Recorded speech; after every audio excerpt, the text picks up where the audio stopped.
حشمت غني د کابل د سقوط په ورځ د کرزي سره د غني لوی خیانت افشا کړ چې کرزي له اشرف غني سره څه خیانت کړی هم دې ویډیو کې وګورئ او چینل سبسکرایب کړئ.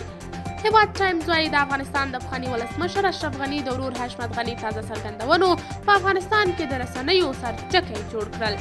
حشمت غني د کابل د سقوط په هکله وویل چې ډېرو خلکو د جمهوریت په دوره کې د غني پښې وهلې. دی زیاتوي چې ان کرزي طالبانو هغه زنګونه پیل کړي وو چې اشرف غني له وطن څخه وتلي په کوم وخت کې چې اشرف غني په خپل کور کې و. دا څرګندونې وروسته له هغه حشمت غني کړي دي چې څو ورځې مخکې په رسنیو کې اوازه خپره شوه چې اشرف غني کابل ته راځي، خو حقیقت داسې نه ده. حشمت غني زیاته کړه چې اشرف غني د طالبانو د بهرنیو چارو له وزیر امیر خان متقي سره په اماراتو کې کتلي دي، خو د راتګ خبرې یې دروغ دي. اشرف غني غواړي چې خپل وطن ته راستون شي، خو که چیرې یې طالبان شرطونه ومني. قدرمنو لیدونکو، تاسو د دې موضوع په هکله څه نظر لرئ؟ نظریات راسره کمنټ کې شریک، ویډیو لایک او چینل سبسکرایب کړئ.